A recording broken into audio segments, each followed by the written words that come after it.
Hello everyone, welcome back to my channel. So আবারও আসলাম আপনাদের জন্য নতুন একটা রেসিপি নিয়ে। আজকের রেসিপিতে থাকতেছে মাংস ছাড়া কাঁঠালের চাপ বানিয়ে দেখাবো আপনাদেরকে। খুবই মজাদার। আসুন আমাদের গ্রামে যেভাবে রান্না করা হয় সেভাবে আপনাদেরকে দেখাবো কাঁঠালের চাপ। সবাই আমার সাথেই থাকুন, আমার ফেসবুক পেজে লাইক করুন।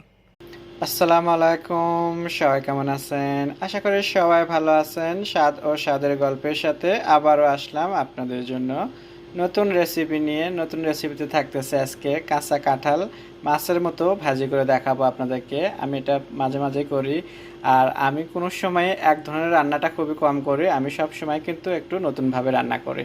সো আজকের নতুনভাবে রান্নার জন্য আমি এখানে কাঁঠাল দেখতেই পাচ্ছেন, কাঁচা কাঁঠাল নিচ্ছি এরকম টুকরো টুকরো করে, বড় বড় করে, একদম মাছের মতো করে। এখন আমি এটাকে একটু ধুয়ে নেব। আমি পানি দিয়ে এটা ভালো করে ধুয়ে নিলাম। ভালো করে ধুয়ে নেওয়ার পরে এখন আমি এখানে স্বাদ মতো লবণ দিচ্ছি,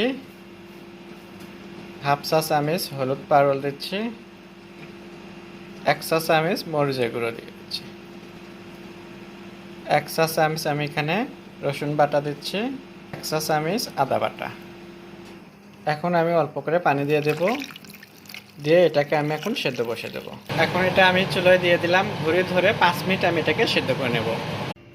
সো ঘড়ি ধরা 5 মিনিট আমি এটাকে সেদ্ধ করে নিয়েছি, একদম পারফেক্ট হয়েছে। আর মশলাও কিন্তু একদম ঠিক হয়েছে, ঝাল লবণ। সো এখন আমি এটা ফ্রাইয়ের জন্য আমি একটা বাটিতে আবার নিয়ে নিচ্ছি। আমি এবার এখানে 1 টেবিল চামচ চালের গুঁড়ো দিচ্ছি, 1 টেবিল চামচ আমি এখানে বেসন দিচ্ছি, সাথে সামান্য লবণ, সামান্য হলুদ পাউডার, সামান্য মরিচ পাউডার দিচ্ছি। এখানে আর কোনো আদা রসুন বাটার কোনো কিছু দেওয়ার কোনো প্রয়োজন নেই, কারণ ওটার টেস্ট কিন্তু এমনিতে এসে গেছে। আর এখানে মরিচ গুঁড়ো দিয়ে আমি এখানে এটাকে ভালো করে একটু মেখে নেব। খানের জন্য হালকা একটু পানি লাগবে, আমি এভাবে একটু হালকা পানি ছিটে দিচ্ছি। আপনারা চাইলে তেল দিতে পারেন, দিয়ে মাখাতে পারেন। সো আমি তেল দিলাম না, দিয়ে এখন ভালো করে মাখে নেব এভাবে। আমার এটা খুবই ভালো করে আমি হাতের সাহায্যে মেখে নিচ্ছি, দেখতেই পাচ্ছেন। এটা কিন্তু অনেকেই আছেন যে আপনার হয়তো বেসন কিংবা ময়দাটা আরও বেশি দিয়ে হয়তো ডুবো ইয়েতে ভাজতে চাচ্ছেন বেগুনির মতো, কিন্তু ওইরকম কোনো দরকার নেই। ওটার চেয়ে এটাই বেশি স্বাদ লাগে। আর ভাজিটাও খুবই সুন্দর, একদম মাছ ভাজির মতো কিংবা মাংস ভাজির মতো হয়। এখন আমার মাখিয়ে রাখার কোনো দরকার নাই, আমি সাথে সাথে ভেজে দেখাবো আপনাদেরকে। আমি এখন চুলোতে যাচ্ছি। চুলোতে একটা প্যান বসিয়ে দিচ্ছি, এখন প্যানটাও গরম হয়ে গেছে। আমি এখন এখানে তেল দিয়ে দেবো। আপনারা চাইলে সয়াবিন তেল দিতে পারেন, আমি কিন্তু এখানে সর্ষের তেল দিচ্ছি। বিসমিল্লাহ। তেলটা গরম হয়ে গেছে, এখন আমি বিসমিল্লাহ করে একটা একটাকে দিয়ে দিচ্ছি। সো এভাবে দেবেন।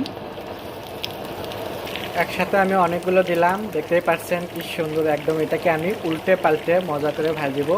আমি এটাকে উল্টে দিচ্ছি, এভাবে একটু উল্টে দেবো, দিয়ে উলট পালটকে লাল লাল করে ভাজবো, একদম যেমন মাংসর চাপ ভাজি করে। সো আজকে আপনাদেরকে কাঁঠাল দিয়ে খাসির চাপ করে দেখাচ্ছি। সো এটা কিন্তু মাংসর চেয়ে কম না, এটা থাকলে পঞ্চরে আর কোনো মাছ মাংস দরকার হয় না। তো দেখতেই পাচ্ছেন খুবই সুন্দর কালার কিন্তু এসে গেছে। আর যারা যারা কাঁঠাল পছন্দ করেন তো সব সময় নতুনভাবে রান্না করবেন, এইভাবে এক ধরনের রান্না করবেন না, তাহলে আপনার বাসার লোকজনরা পছন্দ করবেন না যদি একই ধরনের রান্না করেন। আর যখনই আপনি এইভাবে নতুন নতুন করে রান্না করে খাওয়াবেন, তখন দেখবেন আপনার বাসার সবাই আপনাকে খুবই প্রশংসা করবে। সো আমি এভাবে সবগুলোই উল্টে দিচ্ছি, সবগুলোই আমি এভাবে উল্টে দিলাম। দেখেন দেখতেও যেরকম লাবণ্যময়, খেতেও তেমন স্বাদ হবে এটা। আমার এটা ভাজা হয়ে গেছে, উল্টে পাল্টে দেখতেই পাচ্ছেন একদম লাল লাল করে আমি ভেজে নিচ্ছি। এখন আমি এটাকে তুলে আপনাদেরকে পরিবেশন করে দেখাবো। সুন্দর জিনিস সুন্দর বাটিতে সার্ভ করলে দেখতে ও খেতে এমনিতেই স্বাদ হয়। সো আপনারা বুঝতেই পাচ্ছেন আমি আজকে আপনাদেরকে কাঁঠালের চাপ বানিয়ে দেখালাম। সো কাঁঠালের চাপ বানানোর জন্য কি কি উপকরণ লাগে সেটা তো আপনাদেরকে দেখালাম আমার ভিডিও দেখে। আপনাদের যদি ভালো লাগে বাসায় অবশ্যই এভাবে বানাবেন, তাহলে দেখবেন যে আপনার বাসার সদস্যরা আপনার প্রশংসা অনেক বেশি বেশি করে করবে, কারণ প্রতিটা মুহূর্তে কাঁঠালের কিন্তু নতুন নতুনভাবে রান্না করা যায়। সো আমার কাছ থেকে দেখে নেবেন। আপনারা বেশি বেশি করে আমাকে সাপোর্ট করবেন, আপনাদের জন্য আগামীতে অনেক নতুন নতুন রেসিপি নিয়ে আসবো। সবাই ভালো থাকবেন, আল্লাহ হাফেজ।